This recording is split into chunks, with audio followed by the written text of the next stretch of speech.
Olá, estudante, boas-vindas a mais um vídeo aí do nosso canal. Já fazia bastante tempo que eu não gravava, né, gente? E esse vídeo, ele é de uma possível sequência, né? Digo possível porque não sei realmente se eu vou conseguir gravar outros vídeos, né? Mas essa possível sequência de vídeos é sobre matemática de nível superior. Então nós vamos abordar algumas noções sobre cálculo diferencial integral e álgebra, geometria analítica e álgebra linear, certo? Bom, no vídeo de hoje, né, nesse primeiro vídeo, então nós vamos falar sobre derivadas parciais. Né? Se eu conseguir, mais à frente nós podemos falar também sobre outros assuntos. Mas começando a falar sobre cálculo de várias variáveis, né, o cálculo a várias variáveis, cálculo com várias variáveis, vamos relembrar aqui, gente, o movimento retilíneo uniformemente variado. Sim, aquele da física lá do primeiro ano do ensino médio, né, quando a gente estudava mecânica. Quando a gente tinha a função horária do movimento retilíneo uniformemente variado, o que nós estávamos calculando? Então nós tínhamos, por exemplo, aqui uma partícula, um ponto P, um ponto material P, que ele estava se deslocando em linha reta, certo? Essa linha reta, pessoal, ela pode ter qualquer direção, tá bom? Pode ser, por exemplo, assim, tá? E aí ele estava no movimento uniformemente variado. O que significa uniformemente variado? A aceleração constante, beleza? Então, a função horária do movimento, ela me dá a posição desse meu ponto, desse ponto P, em relação ao tempo. Bom, e como é que isso era calculado, então? Né, lá no ensino médio, vamos dizer assim. S é igual a S0 mais V0t mais AT ao quadrado sobre 2, tá bom? Ou seja, o meu espaço em função do tempo é dado por um espaço inicial mais a velocidade inicial vezes o tempo, que é a nossa variável aqui, ó. Tá vendo o tempo aqui? Que eu estou destacando. Mais a aceleração vezes tempo ao quadrado dividido por 2. Lembrando que esse movimento aqui ele é uniformemente variado, aceleração constante, tá bom? E a gente utilizava bastante essa equação, tudo bem? Até que nós aprendemos em cálculo como é que nós fazemos para derivar essa nossa função em relação ao tempo. Como é que nós fazemos a derivada disso aqui? Bom, observem vocês que aqui nós temos uma função polinomial. Nós temos aqui um termo do segundo grau, um termo do primeiro grau e um termo independente. Então, como é que nós derivamos isso aqui em função do tempo? Bom, esse S0 aqui vai sumir porque é constante. Esse V0 está multiplicando por t. Então, quando nós fizermos a derivada, vai ficar apenas o V0. E esse AT ao quadrado sobre 2, o que vai acontecer? Vamos ficar com 2AT dividido por 2, que é igual a AT. Se você tiver um tempinho, pegue aí, se tiver dúvida, né, pegue aí o seu caderno e tente fazer essa derivada, tá bom? Você vai ver que a derivada', que eu coloco aqui como S', né, de t, vai ser V0 mais AT. Muito bem. Ou seja, a derivada do espaço em relação ao tempo ela é dada por ds sobre dt, que é a velocidade. Tá bom? Aqui, pessoal, quando nós aprendemos cálculo diferencial integral, a gente tem um recurso a mais. Por quê? Lá no ensino médio, nós aprendíamos a calcular a velocidade média, por exemplo. Né? Mas aqui, quando nós fazemos isso, nós temos a velocidade instantânea. Beleza? A velocidade no instante t, porque nós estamos fazendo aqui a derivada em um determinado ponto específico. Muito bem, só que agora, quando nós formos analisar as derivadas parciais, nós vamos fazer derivadas em relação a mais de uma variável, certo? E isso é utilizado, por exemplo, quando nós temos que fazer derivadas em relação a mais de uma dimensão, né? Porque no movimento retilíneo uniformemente variado, a minha partícula está em linha reta, né? Mas e se o movimento for descrito aí, não for um movimento em linha reta, né? Ele for descrito aí por mais de uma dimensão, por mais de uma dimensão, por mais de duas dimensões, né? Então, como é que nós vamos fazer isso aqui, pessoal? Para achar, por exemplo, a velocidade, né? E se nós derivarmos a velocidade, nós achamos a aceleração. Aí nós vamos utilizar recursos outros, né?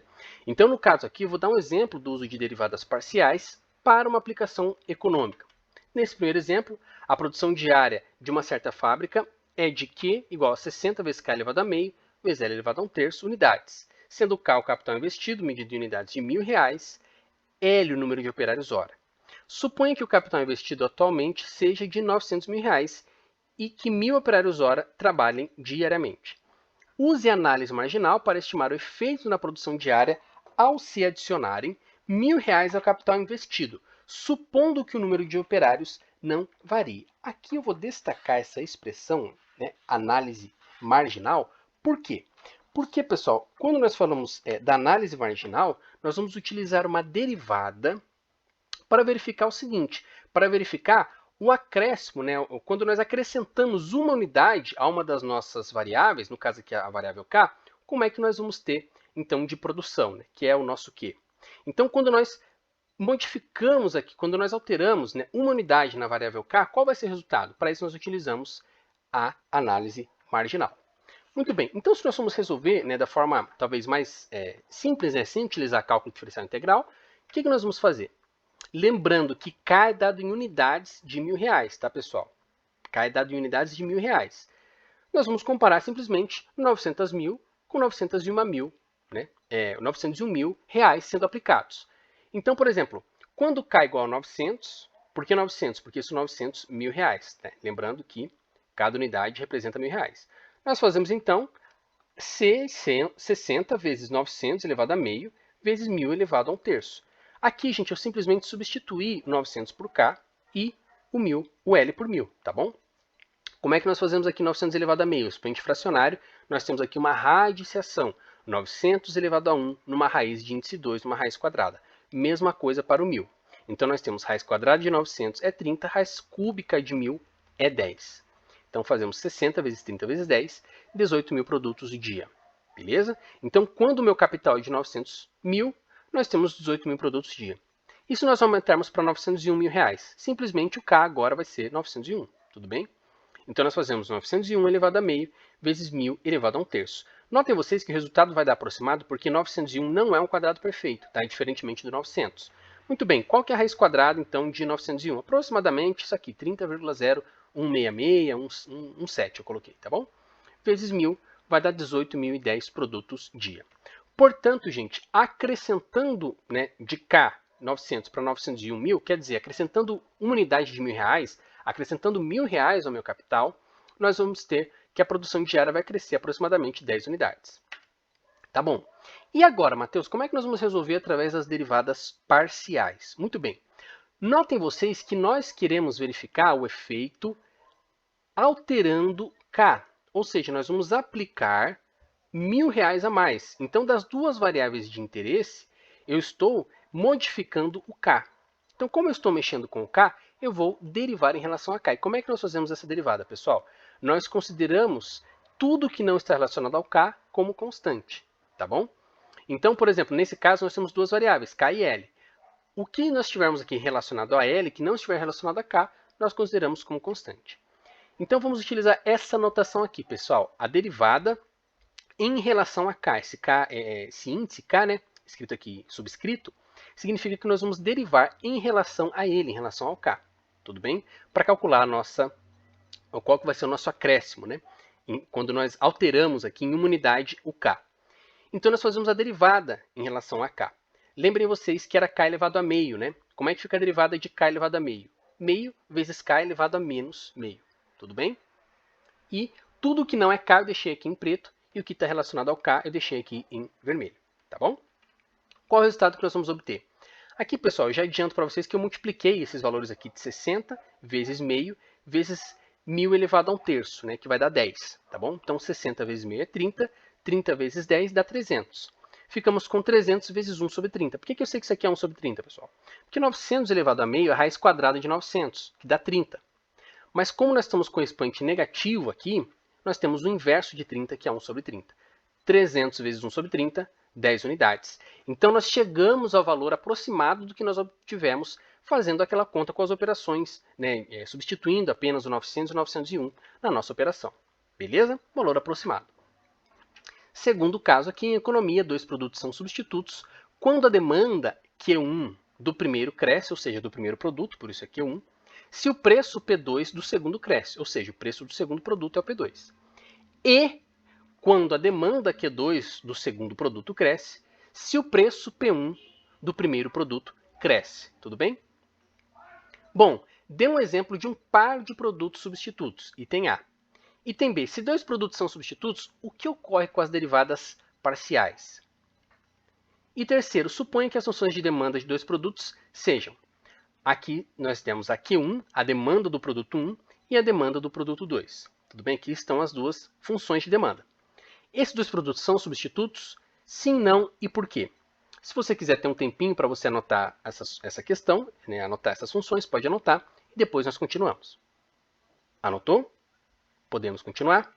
Vamos lá então. Primeiro, pessoal, um exemplo de dois itens substitutos ou dois bens substitutos, nós temos aqui o clássico, né, já bastante clichê, manteiga e margarina, né? Ou seja, preço da manteiga aumentou, a demanda por margarina tende a aumentar. E vice-versa, né? Se o preço da margarina aumenta, né, e o preço da manteiga permanece constante, a tendência é que haja um aumento, né, no consumo da manteiga. E aí, pessoal, o que nós esperamos em relação às derivadas parciais? Se Q1 e P2 são crescentes, ao derivarmos a derivada não será negativa. Na verdade, nós vamos ter uma tendência de que essa derivada seja positiva. Como assim, pessoal? Vamos pensar aqui, pessoal, numa função de primeiro grau mesmo, tá? Vou colocar aqui em outra cor. Colocar aqui em verde. Então, vamos supor que Q1 é crescente, né? Uma função de primeiro grau crescente. Como é que nós obtemos a derivada de uma função linear, né, numa função afim, né, função de primeiro grau que seja, qualquer, que ela é crescente? A derivada vai ser positiva, tá bom?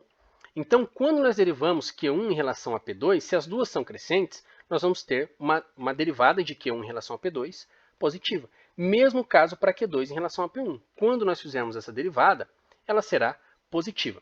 Eu coloquei aqui, pessoal, não será negativa, para um caso específico, quando esse Q1 aqui, né, nós fazemos essas derivadas de Q1 sobre P2 e ele dá zero, né? Mas isso nós vamos ver mais à frente, ocasiões em que isso acontece. Via de regra, né, o que vai acontecer é que nós vamos ter a derivada de Q1 em relação a P2 positiva e a derivada de Q2 em relação a P1 positiva. Portanto, del Q1 sobre del P2 maior ou igual a zero e del Q2 sobre del P1 maior ou igual a zero. Observem vocês agora que, diferentemente daquele exercício que eu fiz do MRV, eu não coloquei aqui dQ1. Por quê, pessoal? Porque eu estou fazendo a derivada de Q1 em relação a P2, por isso que é uma derivada parcial. Eu poderia fazer aqui a derivada de Q1 em relação a P1? Poderia. E aí eu faria del Q1 sobre del P1, tá bom? Mas no nosso caso aqui, o nosso interesse é calcular del Q1 sobre del P2, tá bom? Nas derivadas parciais, pessoal, nós utilizamos essa notação aqui desse del, tá bom? Os mais antigos chamam de derround ou derround, tá? Então, del Q1 sobre del P2 significa a derivada parcial de Q1 em relação a P2. E aqui a mesma coisa, del Q2 sobre del P1, derivada parcial de Q2 em relação a P1. Ambas são não negativas. E o item C, pessoal? Bom, as funções de demanda nos foram dadas, né? Então, nós vamos derivar Q1 em relação a P2 e Q2 em relação a P1. Lembrando, gente, então aqui nós temos a função de Q1, certo? Eu destaquei aqui, pessoal, o 50P2 por quê? Lembrando, tudo que não é P2 eu considero como constante, porque eu estou derivando em relação a P2 apenas. Como é que vai ficar essa derivada, então? Del Q1 sobre del P2 é 50, né? É a mesma coisa, gente, que eu estivesse derivando aqui e o 50 fosse x, né? Qual que é a derivada de 50x, né, em relação a x? É 50, beleza? Positivo, ótimo.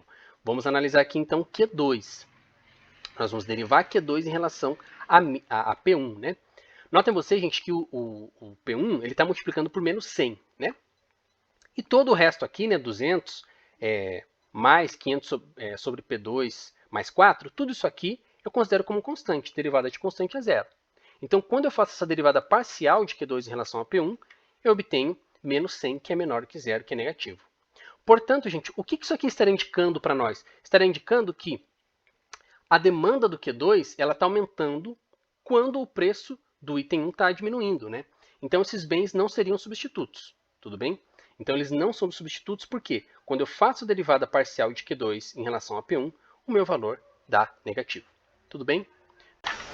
Um abraço, então, pessoal, bons estudos e até a próxima.